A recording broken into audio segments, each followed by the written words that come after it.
sur mawebtv.info cette semaine.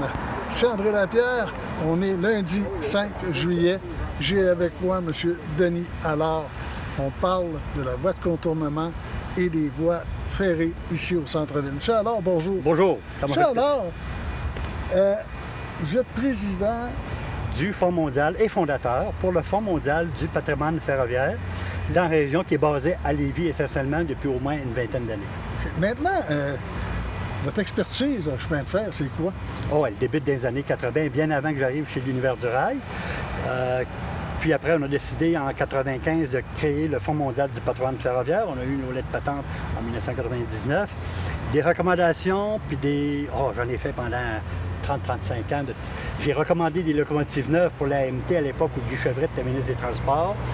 J'ai fait examiner les plans d'immobilisation des rapports annuels durant 30 ans. Moi, quand je passe à travers de ça, au bout de 30 minutes, j'ai une bonne idée de ce qui s'en vient, de ce qu'il faut faire ou de ce qu'il ne faut pas faire. OK. Maintenant, vous avez une expertise, vous avez déjà travaillé sur les chemins de fer, vous avez tout ça, là. J'ai travaillé dans le transport par camion, mais l'expertise pour chemin de fer, moi, je suis d'abord et avant tout, non pas un ingénieur, mais je suis autodidacte. Et je suis fier d'être autodidacte parce que je possède des tas d'informations que bien des ingénieurs civils n'ont pas ici au Québec et au Canada. Okay. Mais vous êtes conseiller dans plusieurs choses. Exact. Et mes recommandations... Et surtout, quand je fais des rapports à CNCP, le taux de réponse est de 95 %. C'est supérieur aux recommandations du BST. Maintenant, M. Allard, première chose, vous avez été un des premiers à dire que la voie de contournement n'était pas à la bonne place. Expliquez-moi pourquoi. Exactement. Tout comme j'ai été le premier à dire sur les ondes de la télévision lors de la tragédie que Lac-Mégantic avait droit à une voie de contournement, ce qui est tout à fait légitime. Maintenant, dans l'industrie ferroviaire, il y a un contexte qui a évolué de 2013 à 2018, particulièrement au cours des 15 derniers mois. Alors maintenant, on sait que le Canadien Pacifique a racheté la CMQR, et là, parce que malgré la pandémie, il y a une augmentation du trafic des marchandises qu'on observe, spécialement dans le trafic des conteneurs. Alors là, maintenant, parce que certains ports de l'Est des États-Unis et Halifax n'ont pas de possibilité de croissance, le trafic des conteneurs, lui, doit passer quelque part. Maintenant, la semaine dernière, le gouvernement fédéral a rejeté le projet de port de conteneurs au port de Québec. Mais ce trafic-là s'en vient. Il va passer ici.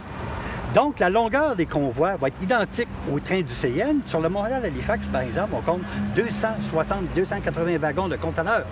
Donc, il y a 3 conteneurs par plateforme, ce qui fait quasiment 600 conteneurs par train. Le CP, lui, étant en concurrence avec le CN, va vouloir faire la même chose, profiter du même privilège. D'ailleurs, la longueur des trains de marchandises au Canada, c'est la plus grande zone grise qu'on n'a pas au niveau de la réglementation ferroviaire, et c'est ce qui fait qu'on ne pourra pas empêcher le CP de faire des convois de 260 wagons. Mais c'est le premier critère qui rentre dans la conception de la voie de contournement. Puis à ce moment-là, avec des trains de 260 wagons, il faut aller au nord de la 161 et non pas au sud, comme c'est le cas présentement. C'est pour ça que moi, ce que je dis au ministre des Transports et à Justin Trudeau, on applique le frein d'urgence, on recommence à zéro, puis on le fait comme les gens de Lac-Mégantic le veulent. C'est comme ça que les gens de Lac-Mégantic le veulent. Il faut être au diapason des gens de Lac-Mégantic. Maintenant, on parle du centre-ville. Là, on peut voir là, sur une photo que je mets présentement sur la vidéo, là, oui. Il y a des rails, il y a 100 livres et 115 livres. Expliquez-moi c'est quoi cette affaire-là. Bon, à l'origine, dans les deuxième moitié des années 80, le Canadien Pacifique a implanté le 115 livres partout ici à Lac-Mégantic. Mais suite à la tragédie, il fallait réparer en vitesse. Et en vitesse, tu n'as pas le temps de commander parce qu'il y a certains matériaux que tu es obligé d'attendre 1 an et demi, 2 ans. Donc, dans le temporaire, il fallait mettre du 100 livres. Mais temporaire, c'est 1 an et demi, 2 ans. 8 ans après, c'est pas normal qu'il y ait encore du 100 livres ici à Lac-Mégantic. Dans la courbe, d'ailleurs, qui est trop prononcée, puis dans l'aiguillage, là-bas, qui accède au parc industriel, c'est la même chose. Il faut remettre ça en 115 livres, peu importe si la voie de contournement n'est pas encore bâtie. Regardez bien la photo, là, présentement, vous allez voir la différence entre un 115 livres et un 100 livres. Et ça se trouve à la croisée de la rue qui traverse la gare. Vis-à-vis la gare. Alors ça, ce calibre d'affaires-là, c'est quoi la différence? C'est que sur une période de 10, 15, 20 ans, vous aurez beaucoup plus de travaux et de réparations à faire sur du 100 livres que sur du 115 livres. Mais le 115 livres, surtout, c'est qu'il est conçu pour les nouveaux wagons avec les lourdes charges. les wagons de gravier, les wagons de céréales, les wagons de matériaux de construction et les wagons qui sortent de chez Tafisa. Parce que quand ça sort de chez Tafisa, les ressorts sont écrasés, tu n'es plus capable de mettre un couteau entre les lames. Donc ça, c'est lourd. Maintenant, pour ce qui est du poids des wagons, en principe, c'est la responsabilité de l'expéditeur de s'assurer que le poids respecte la capacité du wagon. Ça, c'est un. La compagnie de chemin de fer peut, elle, de temps en temps, faire une vérification ponctuelle puis vérifier le poids du wagon, s'assurer qu'il n'est pas overload, comme on dit, surchargé. Maintenant, si je vous posais la question, là, avoir le chemin de fer qu'on a ici dans le centre-ville, c'est-tu dangereux? Oui, il y a deux dangers. Je vais vous dire pourquoi. Le trafic des marchandises étant en augmentation, alors c'est certain que les convois, maintenant, c'est 100, 110. Alors à ce moment-là, il y a la possibilité que le train prenne de la vitesse en descendant en côte. Ça peut être 5, 10 000 à l'heure de plus. Il suffirait qu'il y ait 10 000 à l'heure de plus sur le train pour qu'il déraille dans la courbe ici, près de la gare. Et dans l'autre sens, c'est un peu la même chose. Donc, le même problème. Et ce que je vous dis là, la vitesse dans les... C'est courant dans l'industrie ferroviaire. Moi, j'habite Sainte-Foy, puis 2 fois par année, il y a des trains de céréales qui dépassent la vitesse requise. Rendu dans le bas de la côte, c'est un 25-30 000 à l'heure de plus.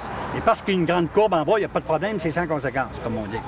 Mais ici, à Lac-Mégantic, compte tenu de la courbe qui est beaucoup plus serrée que le triangle de virage à Cap-Rouge, c'est un déraillement qui s'en vient parce que, imaginez, le vent fait partie de ce facteur, parce que toute la partie de Lac-Mégantic qui est rasée fait que le vent arrive du lac et peut pousser les conteneurs. Les conteneurs, quand ils vont passer ici, c'est un par-dessus l'autre. Donc, le Canadien Pacifique connaît bien cette dynamique parce qu'ils l'ont vécu sur le pont à Ville-la-Salle. À un moment donné, c'était 1 ou 2 ans avant la tragédie de Lac-Mégantic.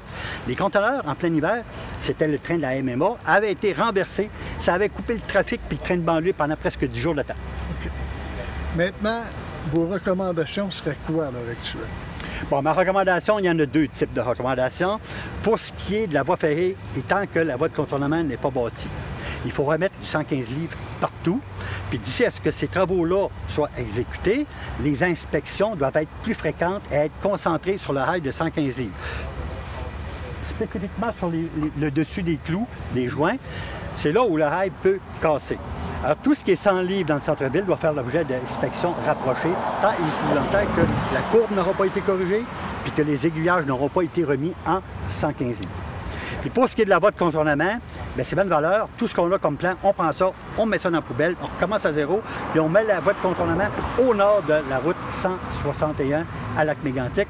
Parce que si on le fait comme on le fait là présentement, ça va être un échec. On va être obligé de recommencer.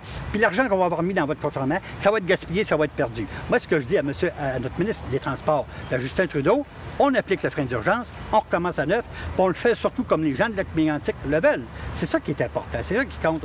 Il faut que les compagnies de chemin de fer, les lobbyistes, puis les règles de Transport Canada soient mis de côté, puis il faut que les politiciens viennent ici s'occuper des gens de Lac-Mégantic. C'est comme ça qu'il faut que ça fonctionne.